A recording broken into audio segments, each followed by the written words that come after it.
بسم اللہ الرحمن الرحیم۔ حضرت خدیجۃ الکبریٰ سلام اللہ علیہا وہ بیوی ہیں کہ جو خاندانی طور پر مالدار ہیں، خاندانی طور پر زیرک اور ہوشیار ہیں۔ ایک انگریز مقالہ نگار کا مقالہ میں پڑھ رہا تھا، کچھ نوٹس میں تیار کر رہا تھا بیوی کے حوالے سے، بیوی کی خدمت میں رہنے کے حوالے سے۔ تو وہ میونخ یونیورسٹی کے اندر کوئی ایک سیمینار ہوا تھا، اور پروفیسر ظاہر رابرٹ کر کے ایسے کچھ نام ہے ان کا، انگریز ہیں، انہوں نے حضرت خدیجہ کے اوپر ایک مقالہ لکھا تھا۔ وہ اس میں کہتے ہیں کہ اس بیوی کے اندر 3 ایسی میں نے صفتیں دیکھی ہیں جو تاریخ اسلام ہی نہیں، تاریخ نسواں میں، خواتین کی تاریخ میں کسی اور کے اندر یہ صفت اس کمال پہ نہیں رہی۔ پہلی صفت تو انہوں نے کہا کہ وہ فیصلہ کرنے میں بڑی مضبوط شخصیت تھی۔ تھک تو نہیں رہے؟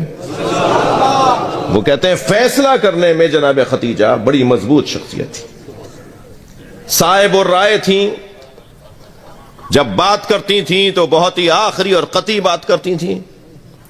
فیصلہ لینا، کون سا دور ہے بھائی یہ جس دور میں بچیوں کو زندہ درگور کیا جاتا ہو، جس دور میں خواتین جانوروں سے کم حیثیت رکھتی تھیں، جانور کو تو پھر بھی کہیں کھانا دانا ڈالا جاتا تھا، خواتین کے ساتھ اس سے زیادہ زیادتیاں تھیں۔ اس دور کی بات ہے یہ، جہاں باپ اپنے ہاتھ سے اپنی بیٹی کو زندہ درگور کرتا ہو، اس دور کی بات ہے۔ اس دور میں جناب خدیجہ صاحب الرائے، مضبوط فیصلہ کرنے والی، خود فیصلے لینے والی شخصیت، اور اس میں ان کے والد جناب خویلد کا بھی بڑا کارنامہ ہے۔ حضرت خویلد کی جو اور بیٹیاں اور بیٹے ہیں، اس میں جناب خدیجہ کو حضرت خویلد نے سب سے زیادہ اہمیت اور اولویت اس لیے دی کہ ان کے ہاں یہ صفات پائی جاتی تھی، یہ کمال پایا جاتا تھا، اس لیے حضرت خویلد نے اپنی بیٹی کو اپنے اختیارات دیے۔ ایک جنگ کے اندر حضرت خویلد کی رحلت ہو گئی، مگر اس سے پہلے حضرت خویلد نے اپنی تمام مال تجارت، اپنا کاروبار، اپنے معاملات، سردار تھے اپنے قبیلے کے، آپ نے اپنی بیٹی کے حوالے کر دیے تھے، اپنی زندگی میں اپنی بیٹی کے حوالے کر دیے تھے۔ اور پھر جب آپ کی اس میں مقتول ہوئے، قتل کر دیے گئے ایک جنگ کے اندر، تو پھر تمام تر قبیلہ حضرت خدیجہ کے حوالے ہو گیا۔ تو سب سے پہلا نقطہ تو وہ یہ لکھتا ہے پروفیسر کہ حضرت خدیجہ فیصلہ کرنے میں اور رائے دینے میں انتہائی مضبوط شخصیت حضرت خدیجہ کی، اپنا فیصلہ خود کرتی تھی، اپنا فیصلہ خود لیتی تھی۔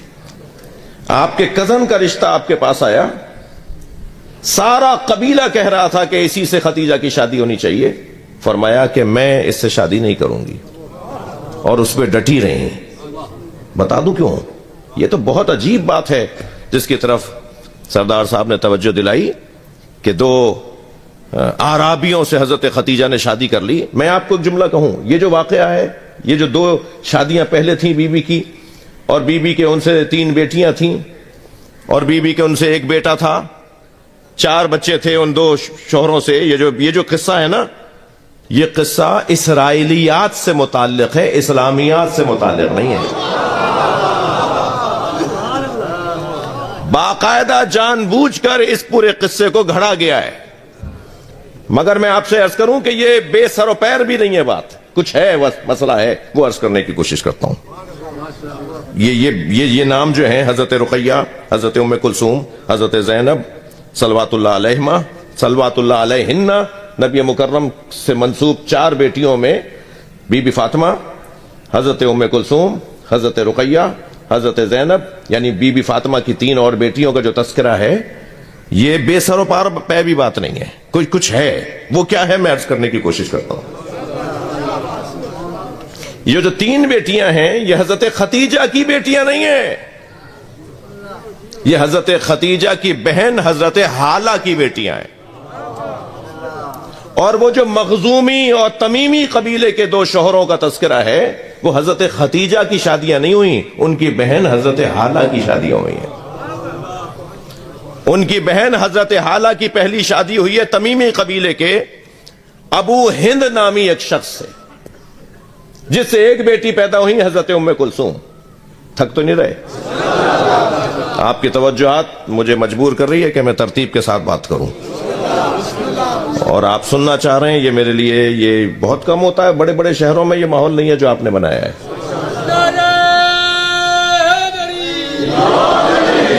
حضرت حالہ کی شادی ہوتی ہے تمیم بنی تمیم قبیلے کے ایک فرد سے، ابو ہند نامی ایک شخص سے، جس سے حضرت ام کلثوم دنیا میں آئی، ایک بیٹی۔ اس شخصیت کے، اس شخص کے، اس ابو ہند کے رحلت کر جانے پر انہوں نے دوسری شادی کی، اسی بی نے دوسری شادی کی جو قبیلہ بنی مخزوم سے تھے۔ ان سے 3 بیٹیاں، 2 بیٹیاں اور ایک بیٹا دنیا میں آیا، یعنی رقیہ اور زینب، اور ایک بیٹا ابو عبداللہ، جس کا نام کنیت ابو عبداللہ بعد میں پڑی، اس وقت میں اس کا نام قاسم تھا۔ ان سے انہوں نے طلاق لی، پہلے والا رحلت کر گیا، دوسرے سے انہوں نے طلاق لی۔ حضرت ختیجہ تو یہ تو بہن کے بیٹیاں تھیں نا، وہ تو غیروں کی بیٹیاں پال رہی تھیں، وہ تو قبیلے کے اور یتیموں کو بھی پال رہی تھیں، یہ تو پھر بہن تھی ان کی۔ لہذا حضرت ختیجہ نے اپنی بہن بیوہ کو، اپنی بہن مطلقہ کو انہوں نے طلاق لی، ایک سے کی رحلت ہوئی، ایک سے طلاق لی، اور پھر یہ 3 بیٹیوں کے ساتھ حضرت حالہ جناب ختیجہ کے ساتھ رہتی تھی، یہاں تک کہ نبی مکرم کی رحلت، نبی مکرم سے عقد سے 1 سال پہلے حالہ کا بھی انتقال ہو گیا، یعنی ان 3 بیٹیوں کی ماں کا بھی انتقال ہو گیا، تو پھر تو 100% حضرت ختیجہ کے پاس آنی تھی۔ تو حضرت ختیجہ نے ان 3 بیٹیوں کو پالا، اپنی ماں بن کے پالا، خالہ بن کے نہیں، ماں بن کے پالا، اور نبی مکرم سے عقد کے پہلے سالوں میں ہی ان 3 بیٹیوں کا عقد کیا، جن میں سے 2 بیٹیاں حضرت عثمان کے گھر گئیں، ٹھیک ہے، جس بنیاد پہ ذو النورین کہتے ہیں حضرت عثمان کو۔ تعجب تو بعض مسلمانوں پر ہے کہ حضرت عثمان تو نبی سے منسوب 2 بیٹیوں سے منسوب ہو کر ذو النورین ہو جائیں اور خود نبی نور نہ ہو۔ صلوات پڑھنے ذرا محمد و آل محمد، اس سے بلند صلوات سرکار کی ذات۔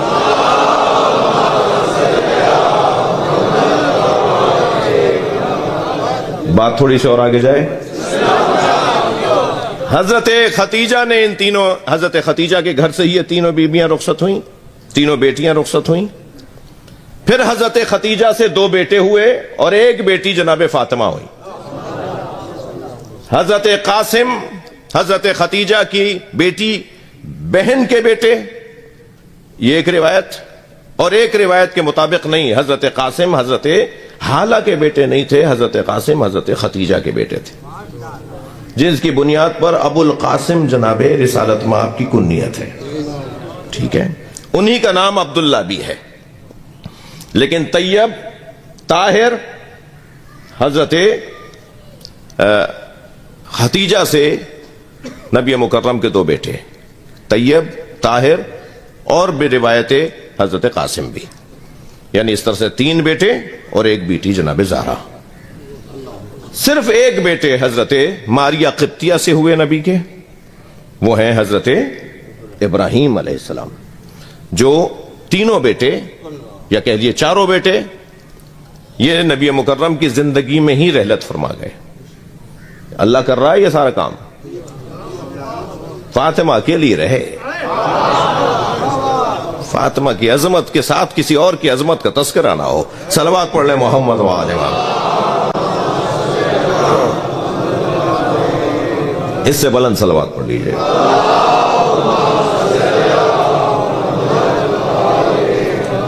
تو عزیزو، یہ تو ایک تاریخی کچھ صفحات ہیں جو میں نے آپ کے سامنے رکھے، لیکن اس کے ساتھ جڑی ہوئی بات جو سردار صاحب کے سوال کا حصہ تھی وہ یہ کہ جناب ختیجہ کی جو شادیوں سے متعلق میں نے بھی عرض کیا کہ مخزومی یا تمیمی قبیلے کے 2 مردوں سے حضرت کا پہلے عقد ہو چکا تھا۔ حضرت ختیجہ نبی مکرم سے تیسرے عقد میں آئی تھیں۔ یہ بالکل اسرائیلیات کا حصہ ہے، یہ اسلامیات کا حصہ نہیں ہے۔ جناب ختیجہ، دلیل دے دوں آپ کو، جناب ختیجہ الکبریٰ اگر پہلے دو مردوں سے وابستہ ہوتی، ادب احترام بھی مانے ہیں کہ بہت کھل کے بات نہیں ہو سکتی، کلاس میں تو پھر بھی بات ہو سکتی ہے، مائک پہ نہیں ہو سکتی جی، جہاں پر ریکارڈ نہ ہو رہا ہو، جہاں بہت ساری چیزیں سنبھال کے کہی جا سکتی ہیں۔ توجہ چاہوں گا آپ سے، اگر جناب ختیجہ پہلے دو مردوں سے وابستہ ہوتی تو پھر نبی مکرم سے عقد کرنے پر قبیلے کی خواتین کا احتجاج کا کیا مطلب ہے؟ تم نے تو پہلے بھی اعرابیوں سے شادی کی ہوئی تھی، ایک اور یتیم سے کر لی۔ نبی مکرم سے عقد کرنے پر قبیلے کی خواتین کا احتجاج کرنا بتا رہا ہے کہ بڑے بڑے سرداروں کو لوٹانے والی یتیم سے شادی کر رہی ہے جی، سرداروں کو لوٹاتی رہی۔ سب سے بڑا دکھ ہی یہ تھا، ایک صلوات پڑھ لیں محمد و آل محمد۔ ایک سبب بتا رہا ہوں، ایک سبب،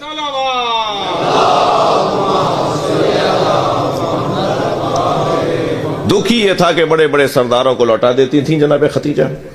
اور کیوں لوٹا دیتی تھیں اس کی علت بتا دوں۔ 4 سال کی سن میں حضرت خویلد نے ہار لا کے دیا۔ سردار تھے بھائی، تاجر تھے بہت بڑے، ملکۃ العرب لقب ہے جناب ختیجہ کا۔ کسی کے پاس اس وقت میں ایک سرخ اونٹ ہوتا تھا تو وہ بڑا آدمی کہلاتا تھا۔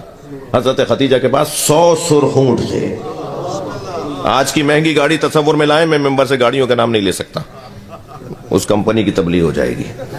آپ تصور میں لائیں بڑی مہنگی گاڑیاں، ٹھیک ہے، اس وقت کی بڑی مہنگی گاڑی سرخ اونٹ ہوتا تھا، قیمتی اونٹ ہوتا تھا وہ۔ جناب ختیجہ کے پاس 1 2 4 نہیں تھے، 100 تھے۔ اتنی بڑی مالکہ ملیکہ بی بی فیصلے کرتی تھی تاجروں کے، فیصلے کرتی تھی تاجروں کے۔ ایک باریک سا پردہ آویزہ کر دیتے تھے۔ بازار عکاظ جب لگتا تھا، تجارت کی جب منڈی لگتی تھی مکے کے اندر، مکے کے اطراف کے اندر، تو جناب ختیجہ سے ملنے کے بعد مارکیٹ کے ریٹ اور اصول طے ہوتے تھے۔ ایک باریک سا پردہ آویزہ ہوتا تھا، بی بی کی کرسی لگی ہوئی ہوتی تھی۔ پوری دنیا کے تاجر اس وقت میں ہندوستان سے، یعنی ہمارے اس خطے سے بھی تاجر جاتے تھے، اور وہ بیوی کا انتظار کرتے تھے کہ سیدہ جو بھی اس سال کا طے کریں گی کہ اصول کیا ہوں گے تجارت کے، وہی اصول تجارت اس سال کی منڈی میں حاکم ہوں گے۔ جناب ختیجہ صدارت کرتی تھیں تاجروں کی۔ آج کی زبان میں بولوں گا تو شاید کسی کو بہت اچھا نہیں لگے جی، یہ جو آپ کے یہاں ایوان صنعت و تجارت کی جو ریاست ہوتی ہے نا، وہ اس وقت کی تصور کریں آپ، اور پھر بیوی جو طے ہو جاتی کرتی تھی وہی ہوتا تھا، ملکۃ العرب بیوی۔ جناب ختیجہ کو ان کے والد نے 4 یا 5 سال کا، 3 سے 5 سال کا سن لکھا ہے، ان کے والد خویلد نے ہار لا کے دیا۔ بی بی وہ ہار گلے میں، بابا نے ہار ڈالا، بیٹیوں کے ساتھ باپ کا بڑا تعلق ہوتا ہے۔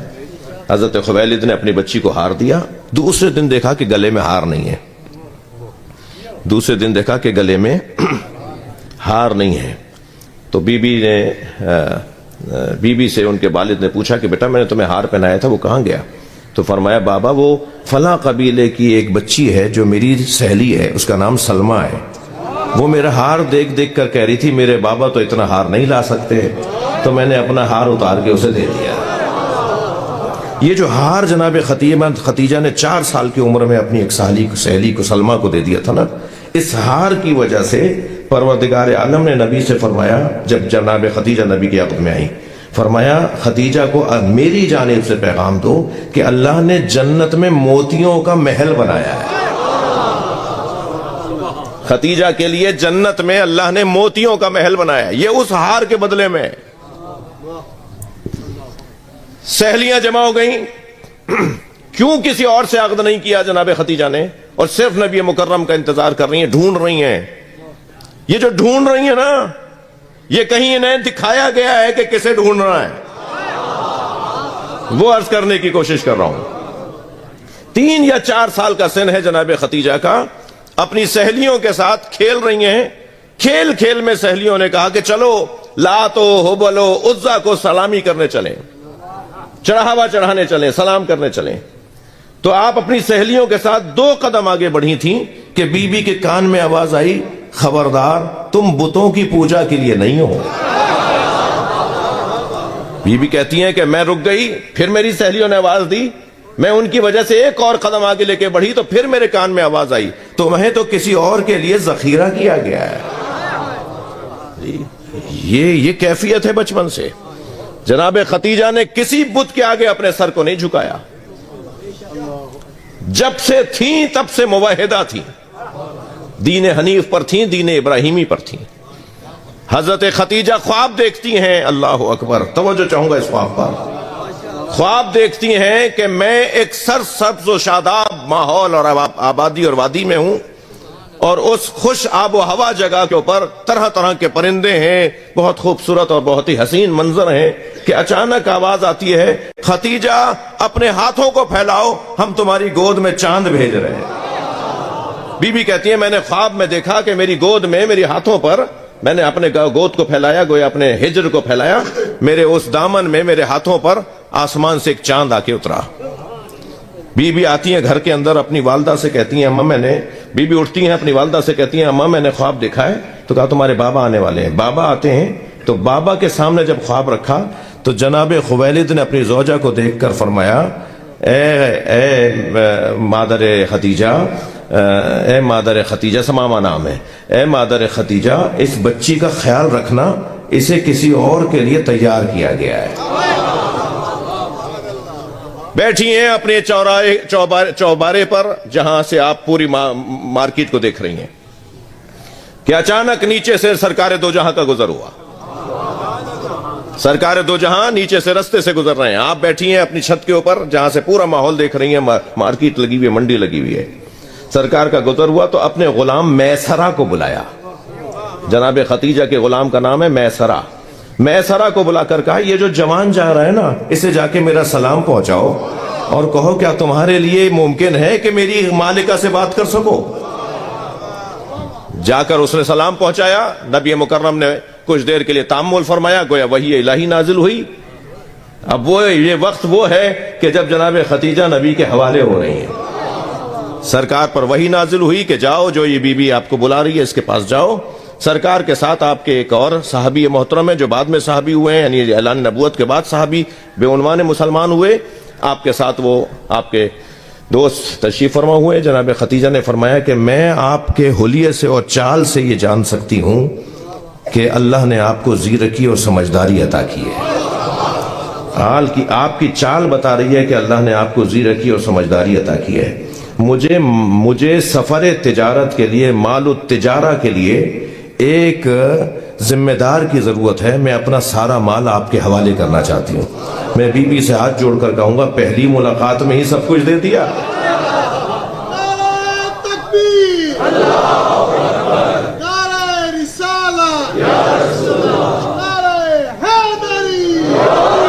بھائی مجمع بڑا مستعد ہے، میں ایک سوال کر کے ایک بات کی طرف توجہ چاہوں گا۔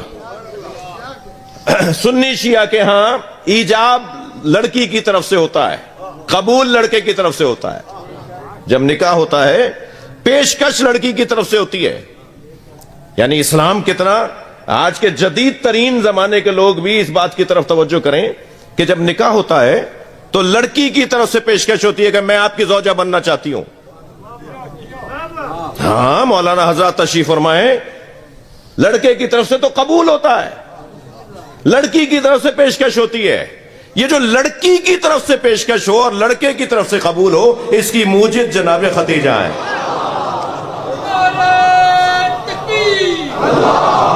سبحان اللہ۔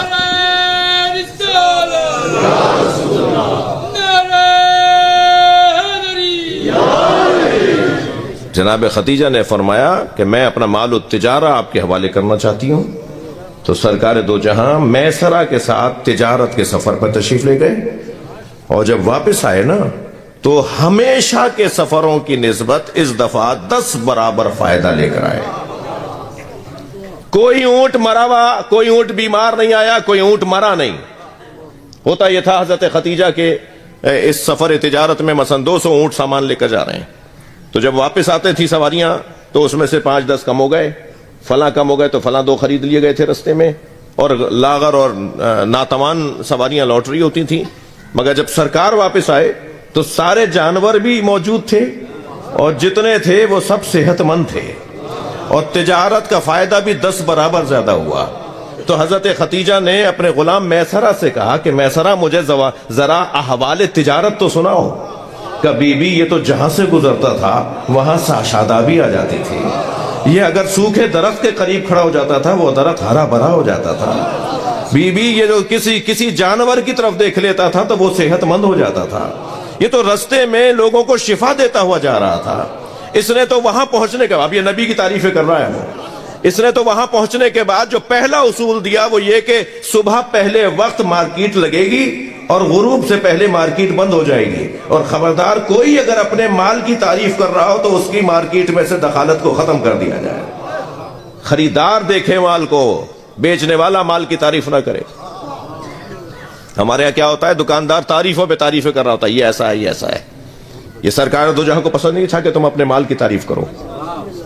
سرکار فرماتے سامنے رکھ دو، کتنا اچھا اصول ہے. اور پھر کہا کہ اس تجارت میں جتنا ہم نے فائدہ اٹھایا ہے کبھی ہم نے تجارت میں اتنا فائدہ نہیں اٹھایا. تو جناب خدیجہ نے اپنی سہیلیوں سے کہا ان کے گھر جا کے پیغام دو، میں ان سے شادی کرنا چاہتی ہوں. اور پھر حضرت ابو طالب رشتہ لے کر آئے اور حضرت ابو طالب نے نکاح پڑھایا. میں سردار صاحب کے اس سوال پر کہ حضرت ابو طالب کے لیے جو رائے ہے نا لوگوں کی، میں ان سے پوچھنا چاہ رہا ہوں. بڑے بڑے لوگ یہاں سنی بھی بیٹھے ہیں، شیعہ بھی بیٹھے ہیں، دیوبندی بھی بیٹھے ہیں، بریلوی بھی بیٹھے ہیں، سب بیٹھے ہیں نا بھائی، تھوڑی گردن ہلا دو، سب بیٹھے ہیں نا. ہم کتنے ہی اپنے آپ کو چھپا لیں، دو موقعوں پہ چھپا نہیں پاتے. ایک نکاح کے موقع پر، نسلیں خراب نہیں کروں گا، توجہ ہے حضرات کی، اور ایک جنازے کے موقع پر. نماز جنازہ وہی ہوگا جو میرا فقہ بولتا ہے، جو میرا مسلک بولتا ہے، جو میرا دین کہتا ہے. میرا نماز جنازہ، میرے عزیز کا جنازہ وہی ہوگا جس کے مطابق میں عمل کر رہا تھا. ہر چیز میں چھپا لیتے ہیں ہم. عجیب بات یہ ہے کہ ہمیں تقیہ کا عنوان دے کر بزدل شمار کیا جاتا ہے. زیادہ تر تقیہ وہی کرتے ہیں. میں ایک ٹی وی چینل پر تھا، یہ جو طلاقوں کا ایشو ہے نا، کہ ایک مجلس میں 3 طلاقیں ہوں گی یا ایک مجلس میں ایک دفعہ کہنے پہ 1 شمار ہوگی. تو مفتی صاحب تھے، کہنے لگے مولانا مسئلہ تو آپ کا ٹھیک ہے مگر میں بول نہیں سکتا. تو میں نے کہا مولانا اور تقیہ کیسے کہتے ہیں بھائی؟ جی کیوں نہیں بول سکتے؟ نہیں میرے لوگ پریشان کریں گے. ایک صلوات پڑھ لیں ذرا محمد. صلوات بلند پڑھنے کو میں نے عرض کیا. اللہم صل علی. دو موقعوں پر انسان چھپا نہیں پاتا اپنے آپ. ایک نکاح کے موقع پر سرکار دو جہاں کا، اور اگر حضرت ابو طالب کا مذہب ایک نہ ہوتا تو کبھی بھی سرکار دو جہاں اپنا نکاح حضرت ابو طالب سے نہ پڑھواتے. چچا تو اور بھی تھے بھائی، مسئلہ چچا کا نہیں تھا، مسئلہ چچا کا نہیں تھا. اور دوسرا جنازے کے موقع پر حضرت ابو طالب کا جنازہ، مجھے پتا ہے نماز جنازہ واجب ہوئی ہے 2 ہجری میں. اس سے پہلے دعا پڑھی جاتی تھی. اس سے پہلے جتنے جنازے ہوئے ہیں ان کی دعا پڑھی جاتی تھی. نماز تکبیرات کی صورت میں 5 تکبیریں، یا ہمارے بھائی کہتے ہیں 4 تکبیریں، یہ 4 یا 5 تکبیریں یہ 2 ہجری کے بعد ہوئی ہیں. لیکن حضرت ابو طالب کی جو جنازے پر آ کر آپ نے دعا کی ہے وہ سرکار دو جہاں نے دعا کی ہے. تو جنازے پر آ کر اللہ سے دعا مانگنا. اور میرے بچوں جوانوں آپ کو بتا دوں، حضرت ابو طالب نے جب نبی کا نکاح پڑھایا تو پہلا جملہ ہی یہ کہا الحمدللہ رب العالمین. اللہ کو یہ جملے اتنے اچھے لگے کہ قرآن بنا دیا. جو الحمدللہ کہہ رہا ہو اس کا بھی کلمہ ڈھونڈو گے. وہ عملاً بھی دکھاؤ، جو دعویٰ تمہارا ہے وہ عملاً بھی دکھاؤ. اور ذرا سنت کے تقاضے بھی نبھاؤ. یا مانا محمد کے نکاح خواہ کا مسلمان، یا تم بھی نکاح پھر کسی کافر سے پڑھاؤ. صلوات پڑھ لیں محمد و آل محمد. اللہم صل علی محمد و آل محمد. عزیزو آخری بات کر کے سردار صاحب اجازت چاہوں گا. مانا کہ 9 ہجری میں حضرت زینب، حضرت رقیہ اور حضرت ام کلثوم یہ زندہ ہی نہیں تھی جو مباہلے میں آتی. یہ زندہ ہی نہیں تھی. یہ مانا ہمارے یہاں دلیل دیتے ہیں نا ہمارے خطباء و ذاکرین، میں ان کو بھی سمجھا رہا ہوں کہ یہ بات کرو گے تو تمہیں جواب آ جائے گا. بات وہ کرو جو مضبوط ہو. مثلا یہ والی بات کرنا کہ اگر اور بیٹیاں ہوتی تو مباہلے میں آتی، تو مباہلے میں وہ زندہ ہی نہیں تھی، وہ تینوں بیویاں رحلت کر گئی تھیں. آیت اللہ جعفر مرتضی عاملی نے کتاب لکھی ہے بنات الرسول ام ربائبہا. یہ تین اور بیویاں نبی کی بیٹیاں تھیں یا ربیبہ تھیں؟ ربائب تھیں، یہ ربیبہ تھیں، یعنی جنہیں پالا ہو، جنہیں باپ بن کر پالا ہو، ان کے ساتھ تعلق ہو، باپ والا تعلق ہو. تو یہ ٹھیک ہے کہ 9 ہجری میں جب واقعہ مباہلہ کا ہوا ہے تو یہ بیویاں زندہ نہیں تھیں، مگر ذرا توجہ سے میرا جملہ سنیے گا. یہ تینوں بیویاں تو نہیں تھیں، ان کے بیٹے تو تھے، وہ آتے نا حسنین کے ساتھ. لہذا بات کریں تو یہ والی بات کریں کہ اگر ابنا آنا و ابنا کم، ہم اپنے بیٹے لاتے ہیں تم اپنے بیٹے لاؤ. وہ میں اور آپ اگر اب بے عدالتی کریں تو نماز نہیں پڑھا سکتے. پیچھے پڑھنے والوں کو حکم ہے کہ اگر عادل امام نہیں ہے تو اس کے پیچھے نماز نہیں پڑھو. یہ نبی مکرم ایک بیٹی کے بیٹوں کو تو لے آئے، اور بیٹی کے بیٹوں کو کیوں نہیں لے کر آئے؟ ماننا پڑے گا بیٹی یہی ہے جس کے ساتھ عنوان ابنیت ہے، جس کے بچوں کے ساتھ پدری عنوان ہے. ہم اپنے بیٹے لاتے ہیں تم اپنے بیٹے لاؤ، ہم اپنی بیٹیاں لاتے ہیں تم اپنی بیٹیاں لاؤ، اور ہم اپنے جیسے لاتے ہیں تم اپنے جیسے لاؤ. بہت دیر ہو گئی آپ کو میں نے روکا ہوا ہے، میرا دل کہہ رہا ہے کہ 2-3 شعر بھی آپ کو سنا دوں. عرض کر رہا تھا کہ جشن میں شرکت نہیں ممکن مقدر کے بغیر. بھائی شعر کو شعر کی طرح سنیں گے. جشن میں شرکت نہیں ممکن مقدر کے بغیر، آ غدیری ذوق لے کے بغض حیدر کے بغیر.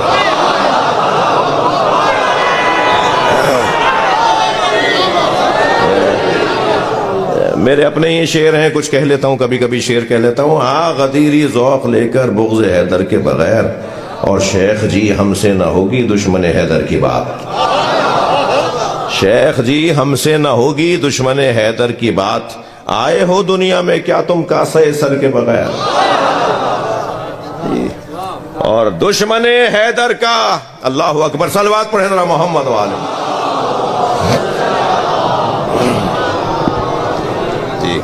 جی ایک اور صلوات پڑھیں، ایک اور شعر سناتا ہوں.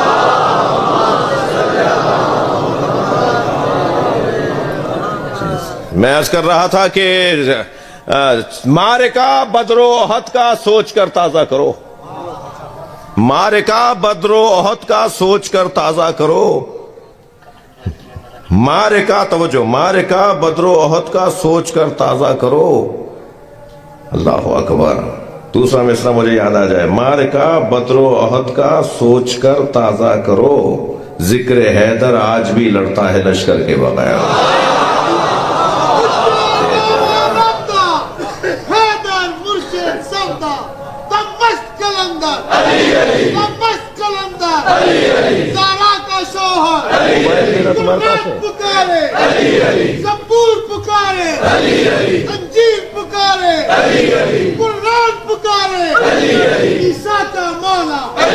مل کر جواب دیجیے. ماشاءاللہ.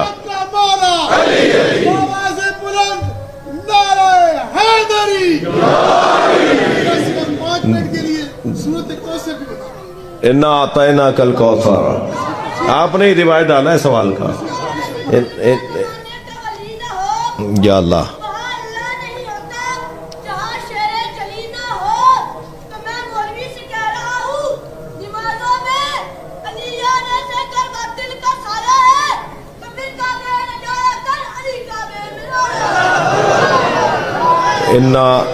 انا اعطیناک الکوثر، ہم نے آپ کو خیر ہی خیر فاطمہ عطا کر دی ہے.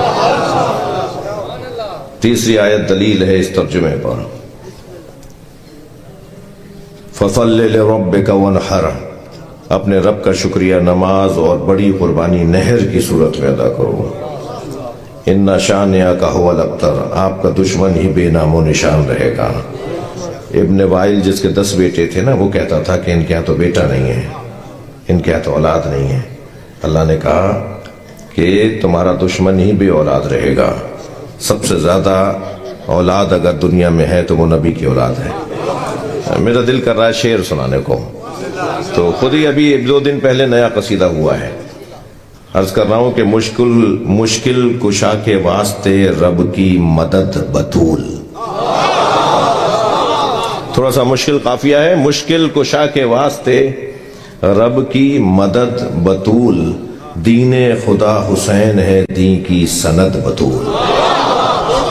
تھوڑا شعر کو شعر کی طرح سنیں گے. حیدر حسب ہے جس کا نسب ختمی مرتبت. حیدر حسب ہے جس کا نسب ختمی مرتبت، تفسیر لم یکن لہو کفوا احد بطول. تفسیر لم یکن لہو کفوا احد بطول. جنت کو چھوڑ نارے جہنم کا کر خیال. ہاں، جنت کو چھوڑ نارے جہنم کا کر خیال. ہے دشمن علی تجھے کر دے گی رت بطول. اے دشمن علی تجھے کر دے گی رد بطول. اور کون و مکان لوح و قلم مصطفیٰ علی. کون و مکان لوح و قلم مصطفیٰ علی. لولاک سے آیا ہے کہ سب کچھ بسد بطول. اور تھک کر نہیں سنیں گے کہ ایک سمت ابوہا ہے تو ایک سمت بالوہا. ایک سمت ابوہا ہے تو ایک سمت بالوہا. ایسی وسیع عریض ممالک کی حد بطول. ایسی وسیع عریض ممالک کی حد بطول. اور آسی تیرے گناہوں کی بخشش کے واسطے غفران کردگار کی تنہا رسد بطول. یا اللہ ہمارا بولنا ہمارا سننا اپنی بارگاہ میں عبادت شمار فرما. سیدہ کی معرفت میں اضافہ فرما. بیوی کی والدہ کو ہم سے راضی فرما. بیوی کے والد کو ہم سے راضی فرما. بیوی کے شوہر کو ہم سے راضی فرما. بیوی کے بچوں کو ہم سے راضی فرما. بیوی کے اللہ کو ہم سے راضی فرما. ہم سب کی عاقبت بخیر فرما. رزق میں عزت میں اضافہ فرما. بے روزگاری اور پریشانی سے بچا. یا اللہ اس شہر پر اپنا کرم نازل فرما. یہاں کے شہر رہنے والے شہریوں کو اپنے امان میں عطا فرما. انہیں امان عطا فرما. چین سکون عطا فرما. محبتیں عطا فرما. امام زمانہ کے ظہور میں تعجیل فرما. سردار صاحب کے خاندان میں جو بیمار ہیں، مقداد کے والد سردار صاحب اور دیگر تمام عزیزوں کی شفایابی، صحت کاملہ، دعاؤں کی قبولیت کے لیے بلندتر صلوات. اللہم صل علی محمد وآل محمد. اگر آپ ہمارے لیٹسٹ ویڈیوز کے بارے میں جاننا چاہتے ہیں تو ہمارے چینل کو سبسکرائب کریں اور بیل آئیکن کو پریس کریں. شکریہ.